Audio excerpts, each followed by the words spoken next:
இன்னைக்கான மார்க்கெட்ல Nifty, bank Nifty, stock எல்லாமே சின்ன ஒரு அப் ட்ரெண்ட்ல வந்து மேலே வந்து போயிருக்காங்க. ஏன் சின்ன ஒரு அப் ட்ரெண்ட் அப்படின்னா, மார்க்கெட் இங்கிருந்து ஒரு கேப் அப்ல ஓப்பன் ஆயிட்டு ஃபுல்லாக வந்து அப் ட்ரெண்ட்ல வந்து போச்சுங்க. ஒரு 1:00 வரைக்கும் அப் ட்ரெண்ட்ல போச்சு. அதுக்கு மேலேயும் போயிருந்தாங்க அப்படின்னா 1000 பாயிண்ட் தாண்டி வந்து போயிருக்கும். ஆனால் அதுக்கப்புறம் கம்ப்ளீட்டாக வந்து நல்ல ஒரு சைடுவேஸில் வந்து சென்செக்ஸ் அண்ட் நிஃப்டி வந்து போயிருச்சு. பேங்க் நிஃப்டி வந்து நல்லாவே ஒரு அப் ட்ரெண்ட் வந்து போனாங்க.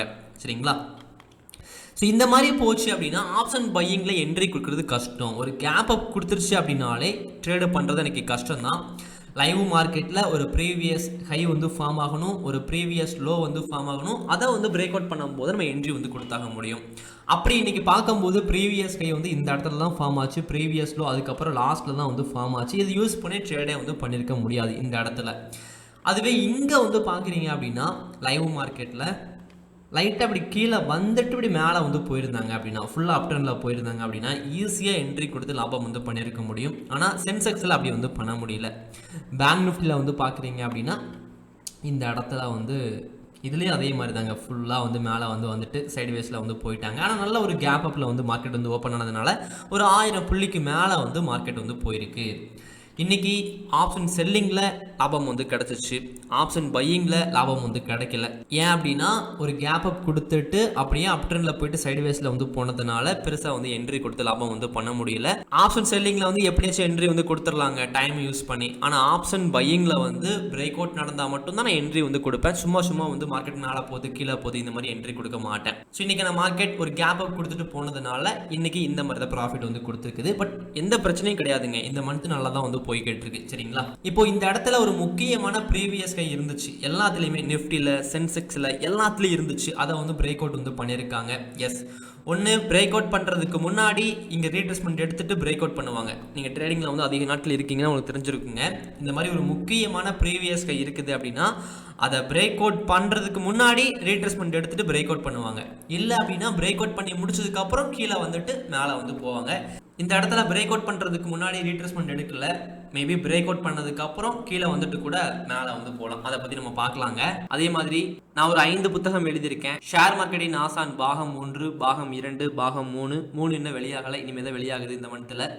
ராயரின் மகுடம் பாகம் 1, பாகம் 2, இதுலேயும் பாகம் 3 இருக்குது, அதுவும் இன்னும் வெளியாகலை. நீங்கள் ட்ரேடிங்கை பற்றி பேசிக்லேருந்து அடிப்படையிலேருந்து அட்வான்ஸ் வரைக்கும் ஒரு கதை மூலியமாக கற்றுக்கணும்னு ஆசைப்படுறீங்க அப்படின்னா இந்த ஆசான் பாகம் 1 வந்து படிங்க. உங்களுக்கு புத்தகம் படிக்கிற பழக்கம் வந்து இல்லை அப்படின்னாலும் இந்த புக்கு ஈஸியாக படித்து முடிக்க முடியும். ஏன்னா இதில் வந்து பிரபஞ்சத்தை பற்றி இருக்கும், வாழ்க்கையை பற்றி இருக்கும். ஒவ்வொரு பக்கம் நீங்கள் படிக்கும்போது அடுத்த பக்கத்தில் என்ன இருக்குது ஆர்வமாக வந்து திருப்ப ஆரம்பிச்சிடுவீங்க. 2 புக்கை நீங்கள் ஒரு வாரத்தில் படித்து முடிச்சுட்டு நான் இந்த 5 வருஷத்தில் என்னெல்லாம் கற்றுக்கிட்டேனோ அதை நீங்கள் கற்றுக்க முடியும். நிறைய ப்ராஃபிட் பண்ணுறதுக்கான ஸ்ட்ராட்டஜியுமே நான் கொடுத்துருப்பேன். அதே மாதிரி எனக்கு ஒரு கோர்ஸ் படித்தாதான் ப்ரோ புரியும், ஒரு 10,000 20,000 கொடுத்து சேரலான்னு இருக்கிறேன் அப்படின்னா நீங்கள் இந்த புக்கை படிக்கிறீங்க அப்படின்னா நான் கோர்ஸ் வந்து ஃப்ரீயாகவே தரேன். நான் ஒரு கோர்ஸ் எடுக்கிறேன் அப்படின்னா இந்த புக்கை எழுதுனேன் இல்லையா 2 வருஷமா, அதுக்கு பதிலாக ஒரு கோர்ஸ் எடுக்கிறேன் அப்படின்னா ஒரு 10K 20K ஒரு 10 வீடியோ எடுத்து பண்ண முடியும் இல்லையா? அப்படி நான் பண்ணி வச்சிருக்கேன். ஆனால் அதை நான் ஃப்ரீயாகவே வந்து கொடுக்குறேன். நீங்கள் ஆசான் புக்கு வாங்கி படித்து முடிச்சுட்டு என்கிட்ட கோர்ஸ் வந்து கேளுங்க, நான் சென்ட் பண்ணி வைக்கிறேன். அதுக்கப்புறம் இந்த கிளாஸ் எல்லாமே நீங்கள் பாருங்கள். அதுக்கப்புறமும் நீங்கள் ட்ரேடிங்கை வந்து கற்றுக்கணும் அப்படின்னா மற்ற கோர்ஸ்லாம் வந்து ஜாயின் பண்ணுங்கள். எனக்கு தெரிஞ்சது கற்றுக்கிட்டாலே போதுங்க, வேறு கோர்ஸ்லாம் வந்து தேவைப்படாது. ஸோ ஃபஸ்ட்டு நிஃப்டி வந்து பார்த்துடலாங்க. இப்போ நிஃப்டியில் 1 டே டைம் ஃப்ரேமில் ஒரு பயங்கரமான பிரேக் அவுட் வந்து நடந்திருக்கு. எல்லாரும் மாதிரியும் நானும் சொல்ல விரும்பலைங்க, பங்குச்சந்தை நாளைக்கு அப் ட்ரெண்ட் தான் போகும் இந்த மாதிரி சொல்ல விரும்பலை. நல்லா மேலே வந்து வந்துக்கிட்டு இருக்காங்க, பிரேக் அவுட் பண்ணியிருக்காங்க. நிச்சயம் உங்களுக்கு தெரியும் ரீட்ரெஸ்மெண்ட் எடுக்குன்னு சொல்லிட்டு அது நாளைக்கே கூட இருக்கலாம் இல்லையா? ஸோ இந்த இடத்துல வந்து முக்கியமான ப்ரீவியஸ் ஹை வந்து இருந்துச்சு, அதை பிரேக் அவுட் பண்ணியிருக்காங்க. அதே மாதிரி நிஃப்டியில் வந்து இங்கேயும் ஒரு முக்கியமான ப்ரீவியஸ் ஹை இருக்குது. எஸ், அப் ட்ரெண்டுக்கு திரும்பிட்டாங்க. ஆனால் கம்ப்ளீட்டாக எல்லா நாட்களும் அப் ட்ரெண்டில் போக மாட்டாங்க இல்லையா? கீழே கூட வந்துட்டு கூட மேலே வந்து போவாங்க. அப்படி தான் ஒவ்வொரு நாளையுமே நம்ம பார்க்கணுங்க. ஸோ 1 டே டைம் ஃப்ரேமில் இப்போதைக்கு மேலே வந்து பிரேக் அவுட் வந்து பண்ணிட்டாங்க. இந்த முக்கியமான பாயிண்ட்டை ரீட்ரெஸ்மெண்ட் எடுத்துகிட்டு கூட மேலே வந்து போகலாம். இல்லை எடுக்காமல் மேலே வந்து போகிறாங்க அப்படின்னா இந்த பாயிண்ட்டை வந்து பிரேக் அவுட் பண்ணதும் கம்ப்ளீட்டாக வந்து மேலே வந்து போயிடும். அப்படி ஸ்ட்ரெயிட்டாக வந்து மேலே போக போகுது அப்படின்னா. சரிங்களா?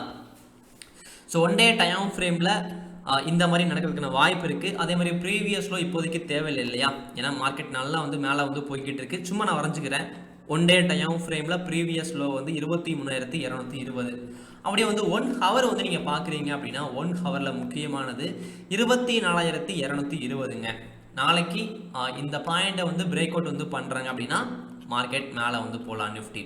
அதுவே கீழே வந்து பிரேக் அவுட் வந்து பண்ணுறாங்க அப்படின்னா இந்த ஒரு ப்ரீவியஸ் லோ 23,830 கீழே வந்து பிரேக் அவுட் வந்து பண்ணுறாங்க அப்படின்னா நிஃப்டி வந்து கீழே வந்து வரலாம். அடுத்து 5 மினிட் டைம் ஃப்ரேமில் பார்க்குறீங்க அப்படின்னா 5 மினிட்ல முக்கியமான பாயிண்ட் வந்து ப்ரீவியஸ் லோ இந்த இடத்துலயே இருக்குங்க. நாளைக்கு ஈஸியாக நாளைக்கு ட்ரேட் வந்து பண்ண முடியும். மார்க்கெட் இந்த இடத்துல வந்து ஓப்பன் ஆச்சு அப்படின்னா ஈஸியாக வந்து ட்ரேட் வந்து பண்ண முடியும். ஒருவேளை ஒரு கேப் அப்போ ஒரு கேப் டவுனோ கொடுத்துருச்சு அப்படின்னா நான் சொன்ன மாதிரி லைவ் மார்க்கெட்டில் வெயிட் பண்ணி ஒரு 1 ஹவர் வெயிட் பண்ணி அங்கே ஒரு ப்ரீவியஸ் கை அங்கே ஒரு ப்ரீவியஸ் லோ வரைஞ்சி ட்ரேடு வந்து பண்ணணும். அது ஈஸி தான்.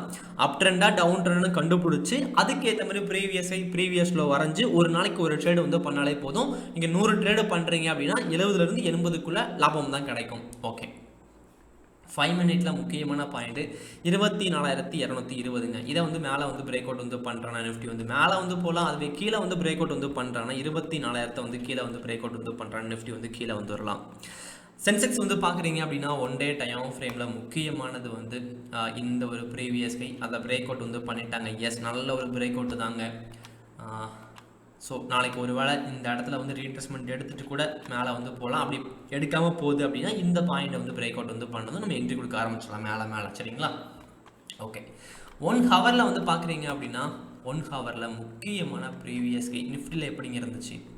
நிஃப்டியில் வந்து ரொம்ப பக்கமாக இருந்துச்சு. சென்செக்ஸில் கொஞ்சம் இந்த இடத்துல வந்து 1 ஹவர் வந்து தூரமாக இருக்குது.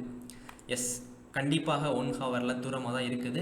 நம்ம 5 மினிட்ல பக்கமாக வந்து வரைஞ்சிக்கலாங்க. 1 ஹவரில் மட்டும் 80,000 வந்து எடுத்துக்கலாம். சரிங்களா? 80,000 வந்து மேலே வந்து பிரேக் அவுட் வந்து பண்ணுறாங்கன்னா சென்செக்ஸ் மேலே வந்து போகலாம் 1 ஹவரில். அதுவே கீழே வந்து பிரேக் அவுட் வந்து பண்ணுறாங்க அப்படின்னா ப்ரீவியஸில் இந்த இடத்துல வந்து இருக்குது 78,450 கீழே வந்து பிரேக் அவுட் வந்து பண்ணுறாங்க அப்படின்னா சென்செக்ஸ் கீழே வந்து வரலாம். 5 மினிட் டைம் ஃப்ரேமில் வந்து பார்க்குறீங்க அப்படின்னா 5 மினிட்ல முக்கியமான பாயிண்ட் வந்து நிச்சயமாக மாற்றி வந்து வரைஞ்சாகணும். இந்த இடத்துல ப்ரீவியஸை 79,630 நாளைக்கு மார்க்கெட் இந்த இடத்துல ஓப்பன் ஆகிட்டு பிரேக் அவுட் வந்து பண்ணுறாங்க அப்படின்னா மார்க்கெட் மேலே வந்து போகலாம். ஒரு கேப் அப்போ கேப் டவுன் கொடுத்துருச்சு அப்படின்னா அதுக்கேற்ற மாதிரி ட்ரேட் வந்து பண்ண பாருங்க. அதே மாதிரி ப்ரீவியஸ் லோ வந்து இங்கே இருக்குது 79,030 வந்து 5 மினிட்ல கீழே வந்து பிரேக் அவுட் வந்து பண்ணுறாங்கன்னா சென்செக்ஸ் கீழே வந்து வரலாம். அடுத்து பேங்க் நிஃப்டி வந்து பார்க்குறீங்க அப்படின்னா பேங்க் நிஃப்டியில் 1 டே டைம் ஃப்ரேமில் முக்கியமான பாயிண்ட் வந்து இதிலலாம் வந்து பயங்கரமாக வந்து பிரேக் அவுட் பண்ணிட்டு போய்கிட்டு இருக்காங்க. நிற்கவே நிற்கலை, அப்படி வேகமாக வந்து போய்கிட்டு இருக்கு. ஸ்டாக்லலாம் வந்து பார்க்குறீங்கன்னா ஹோல்டிங் வந்து பண்ணியிருப்பீங்க இல்லையா? 10,000, 15,000, 20,000 இந்த மாதிரி தான் ஒவ்வொரு நாளும் ப்ராஃபிட் வந்து கொடுத்துக்கிட்டு இருக்குது. இந்த இடத்துல இருந்தே எவ்வளோக்கு எவ்வளோ கீழே சரிஞ்சாங்களோ அவ்வளோக்கு எவ்வளோ மேலே வந்து வந்துருக்காங்க. ஸ்டாக்கில் இன்னும் கொஞ்சம் பணத்தை போட்டிருந்தா ஒரு பெரிய லாபமே கிடச்சிருக்கும். நான் 2 டைம் இன்வெஸ்ட் பண்ணேங்க. நான் எப்போவுமே வந்து பங்குச்சந்தை வந்து கீழே வந்து வரும்போது தான் இன்வெஸ்ட் பண்ணுவேன். மக்கள் வந்து மேலே வந்து போகும்போது இன்வெஸ்ட் பண்ணுவாங்க, பிரேக் அவுட் பண்ணும்போது இன்வெஸ்ட் பண்ணுவாங்க. ஆனால் நான் பங்குச்சந்தையில் ஸ்டாக்கில் வந்து பார்க்குறீங்கன்னா பங்குகள் கீழே வந்து போச்சுன்னா இங்கே வந்து இன்வெஸ்ட் பண்ணிடுவேன். மக்கள் என்ட்ரி கொடுப்பாங்க இல்லையா, அந்த இடத்துல வந்து ட்ரேடை வந்து க்ளோஸ் பண்ணிடுவேன். இது என்னோட ஸ்ட்ராட்டஜி. நான் அப்படி தான் ட்ரேடு வந்து பண்ணுவேன். ஸோ அப்படியே 2 டைம்ஸ் வந்து மார்க்கெட் வந்து கீழே வரும்போது இன்வெஸ்ட் பண்ணேன். இன்னும் கொஞ்சம் பணத்தை போட்டிருந்தேன் அப்படின்னா நல்ல லாபமே கிடச்சிருக்கும். இப்போ இந்த பிரச்சனையும் இல்லை. ஒவ்வொரு நாளும் சூப்பரான ப்ராஃபிட் தான் இன்ட்ராடே ட்ரேடிங்கில் கொடுத்துக்கிட்டு இருக்கு. சரி, ஓகே. பேங்க் நிஃப்டியில் 1 டே டைம் ஃப்ரேமில் எல்லா ப்ரீவியஸ் கையும் தாண்டி பிரேக் அவுட் பண்ணிட்டு மேலே வந்து வந்திருக்காங்க. இங்கே ஒரு ரீட்ரெஸ்மெண்ட் எடுத்துகிட்டு கூட மேலே வந்து போகலாம். இதான் 1 டே டைம் ஃப்ரேமில் பேங்க் நிஃப்டியில் இப்படி தான் இருக்குது. ப்ரீவியஸில் இப்போதைக்கு தேவையே இல்லைங்க. ஸோ 1 ஹவரில் வந்து பார்க்குறீங்க அப்படின்னா ப்ரீவியஸில் இங்கே இருக்குது 54,155. இதை வந்து கீழே வந்து பிரேக் அவுட் வந்து பண்ணுறேன்னா பேங்க் நிஃப்டி வந்து கீழே வந்து போகலாம். அதுவே மேலே வந்து போகிறாங்க அப்படின்னா ப்ரீவியஸ் கை 55,460ங்க. இதை மேலே வந்து பிரேக் அவுட் வந்து பண்ணுறேன்னா பேங்க் நிஃப்டி மேலே வந்து போகலாம்.